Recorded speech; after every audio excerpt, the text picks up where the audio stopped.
You are doing the walking. You have committed to your steps and being consistent, and yet something still feels off. You may wake up stiff and depleted. Your back may tighten earlier in the day than it should. Your legs may feel heavy with every stride, almost like you are pushing through invisible resistance that no one can quite explain. And this is where most people get the wrong advice. They are told, just walk more. And sometimes that advice is useful, but the problem may be the way you are actually walking. The fitness world and even rehabilitation often only look at your step count. As a physiatrist, I look at how you are actually moving. There is a significant difference between those two things. A step count tells you volume. It does not tell you if your body is spending too much energy just to move forward. But here's the game changer. Walking is not basic cardio. Clinically, walking is one of the most integrated neuromotor tasks the human body performs. Think about it. Walking requires your brain, spinal cord, eyes, inner ear, trunk, hips, ankles, breathing system, cardiovascular system, and autonomic nervous system to coordinate in real time with every step you take. It's a whole body movement. So this episode is not about chasing a number. It is not about pretending that walking fixes everything. This is about seeing walking for what it really is, an integrated capacity training. Because when walking declines, your world quietly becomes smaller. And when walking improves, it has some incredible benefits. That's exactly what I'm going to explain to you. And at the end, I'll show you how to apply it all. One of the most important things to understand about fatigue is that it is not only about how much energy the body has. Sometimes fatigue is about how much energy the body is wasting. I see this when I'm out in the world, and honestly, I catch myself doing it sometimes too. People walk with their shoulders elevated, tight jaw, rigid body, their arms barely moving, their steps shortened, and their breathing shallow. From the outside, it may look like ordinary walking, but inside the body, that pattern costs more energy. I see the same thing in rehabilitation. A patient may reach the end of the hallway, but their body looks like it had to fight the entire way there. And that protective strategy is not random. After pain, injury, stroke, brain injury, hospitalization, surgery, fear of falling, or even prolonged sitting, the nervous system often chooses stiffness because stiffness feels safer than fluidity. The body starts bracing to reduce uncertainty. But bracing has a cost. Guarding has a cost. Co-contracting muscles that should be quietly coordinating in the background has a cost. The body can spend enormous energy trying to create safety, and that is one reason you can feel wiped out just from walking. This is also where arm swing becomes more than a small detail. Reciprocal arm swing is not decorative movement. When your arms move naturally in opposition to your legs, they help counterbalance the rotational forces created by the pelvis and trunk. In walking research, when people intentionally hold their arms still, the energy cost of walking increases. That does not mean arm swing is the only thing that matters, but it shows the larger point. Coordination changes the price of movement. Deep trunk control matters here as well, including one of my favorite muscles to teach, the transverse abdominis. It works as part of a deeper stabilizing system that helps your core manage pressure, rotation, and control during movement. But it does not work alone. Efficient walking depends on coordinated timing between the trunk, pelvis, hips, ankles, feet, arms, and nervous system.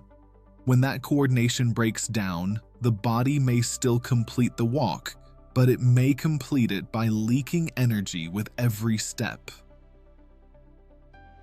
Then there is the ankle.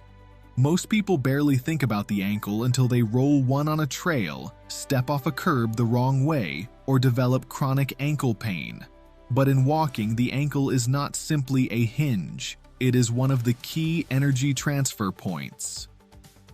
As your foot contacts the ground and your body moves forward over it, the ankle helps create a smooth rolling transition. Your calf and Achilles complex contribute to storing and releasing energy as you move into push-off. When that system works well, walking feels smoother and more economical. Your body was designed to walk with rhythm, timing, and energy conservation. But in many adults, ankle function can become limited. Sometimes that comes from prolonged sitting, limited exposure to uneven terrain, prior injuries, footwear habits, weakness, pain, swelling, tendon problems, neurologic changes, or simply years of not asking the foot and ankle to move through their full available range. When the ankle does not move well, your body often borrows motion and effort from somewhere else. Sometimes the knee pays, sometimes it is the hip or lower back, and sometimes the nervous system pays through fatigue. You may still be walking, but the movement has become less economical and sometimes even painful. This is where biomechanics and energy become the same conversation. If the foot and ankle are stiff, weak, painful, or poorly coordinated, the body may have to use more muscular effort to maintain the same walking speed. Over 10 steps, that may not matter. Over hundreds or thousands of steps, it can matter a lot. The correction depends on the cause. Some people will need better footwear, whereas others will need the pain treated first. The point is not that every ankle problem is fixed the same way. Some people need ankle mobility work, calf strengthening, neurologic gait training, or balance and proprioceptive training. However, while the fixes depend on the cause, mobility, strengthening, balance, and neurologic training are the basis of long-term maintenance and sustainability. Later in this episode, I'll give you a few safe starting points for improving ankle readiness before you walk. Before we get to the practical starting points, I need to go over one more aspect of walking. This is where walking becomes much more than a standard fitness topic. Underneath your muscles, tendons, and joints, there is a regulatory system running in the background. Your autonomic nervous system. This is the system that helps regulate things like your heart rate, breathing, blood pressure, and digestion. This matters because a dysregulated nervous system can burn energy quietly in the background. The body may sit in a state of low-grade threat monitoring with slightly elevated muscle tone, shallow breathing, reduced recovery, reduced adaptability, and a constant sense of being guarded. You may not feel anxious in the obvious sense, but the system is not fully settled. It is spending energy to stay protected. Walking can help because it gives the nervous system repeated, predictable input. The steps repeat. Your arms swing, trunk rotates, and feet receive pressure from the ground. Your eyes receive forward motion information. Your breathing can begin to organize around rhythm. Your nervous system receives repeated evidence that movement through the environment is possible and manageable. But keep in mind, this is not magic, and it is not a cure-all. Walking does not override every medical condition. It does not instantly switch the nervous system into recovery mode. But for many people, walking with better rhythm, better mechanics, appropriate intensity, and consistency can help the body practice regulation while active. This is where inefficient walking becomes important. If every step feels unstable or painful, the nervous system may not interpret that walk as restorative. The system may still behave as if it needs protection. That is why some people walk consistently and still feel exhausted afterward. It is not always a lack of effort. Sometimes it is a mismatch between the movement goal and the body's current capacity to perform that movement efficiently. So, what does the practical correction look like? I want to give you a clinical starting point, not a rigid protocol. This is not about chasing perfect gait. This is about restoring a foundation. The first place to start is rhythm. Make the walk smoother before you try to make it harder. Let your arms swing naturally. Relax your shoulders. Try not to force trunk rotation, but allow the body to move with less stiffness. Notice whether your foot can roll through the ground without feeling blocked or rigid. Notice whether you can breathe without feeling locked in the chest. One sign your rhythm is improving is that you can finish your walk and recover in a reasonable way afterward. The second place to start is preparation, basically warming up. Before trail running or working out, I use a dynamic warm-up, which means gentle movement that prepares the body for motion. That might include ankle circles, calf pumps, heel raises, marching, or easy walking that gradually increases range, temperature, and blood flow to the muscles being used. Static stretching can still be useful, especially after activity or as separate mobility work, but I would not make it the main pre-walk strategy for most people. Before movement, the goal is to prepare the system, not force range. If you want a separate explainer video on dynamic stretching versus static stretching, leave a note in the comments. Finally, you need consistency. Walking done routinely, with intent and appropriate progression, can improve your speed, endurance, confidence, and overall walking capacity. In supervised neurologic rehabilitation, moderate to higher intensity walking training can produce meaningful gains for some patients when it is medically appropriate and properly monitored. Once the foundation improves, walking can become a powerful progression tool. This is where it becomes exciting because walking starts to bridge the gap between exercise and real-world capacity. It helps turn strength into something more usable. Gym strength matters. I believe in strength training, but strength that cannot be carried into the world is incomplete. You can build impressive strength in a controlled environment, but if you cannot sustain posture, breathing, balance, and energy while walking through an airport, climbing a hill, carrying groceries, hiking a trail, or moving through a long workday, then that strength has not fully become capacity. You are training your body to maintain rhythm over time. Your trunk has to stabilize without becoming rigid. The cardiovascular system has to support ongoing demand.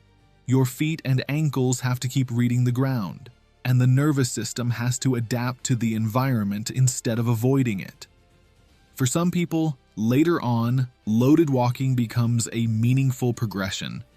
You can do this simply, like carrying groceries, walking with luggage, hiking with a light pack, or eventually structured rucking. But load has to be earned.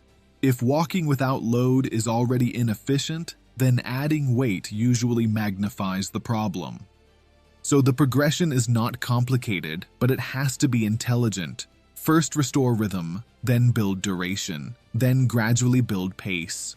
As your capacity improves, you can add gentle hills and more variable terrain, like trails. Then, if appropriate, you can consider external load. That is how walking becomes training instead of just steps. For me, walking and loaded walking have improved my running intensity, distance, and duration. Let me know what walking has done for you in the comments below. Here is the perspective I want to leave you with because it captures why walking deserves far more clinical and scientific attention than it usually receives. Walking is more than the beginning of fitness. It is the integration test. It is the task that reveals whether your energy production, movement mechanics, nervous system regulation, balance, attention, and recovery capacity are communicating well enough to move you through the world. That is why walking matters across such a wide range of people. For stroke survivors, walking may represent independence. For someone after a long hospitalization, it may represent the return of basic capacity. For someone with chronic pain, it may reveal whether the body can move without bracing. For a high-functioning adult, it may expose whether fitness in the gym is actually translating into real-world endurance. And for athletes or tactical professionals, it may reveal whether strength can be carried under fatigue, terrain, and load. When walking improves, many people begin to notice that movement feels less costly, recovery becomes more predictable, and daily activity feels easier. Not because walking is magic, but because the system is becoming more coordinated, more efficient, and more adaptable. That is the real goal. Not just more steps, but more usable capacity in the real world. Thank you for spending this time with me. I am Dr. Moving Better. In future episodes, we will build on this by looking at different terrain, pacing, endurance, and how loaded walking can become a powerful progression when the body is ready for it.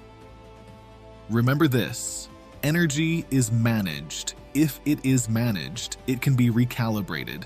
Build reserve before you add load. Move smart, move with intent, and I will see you in the next episode.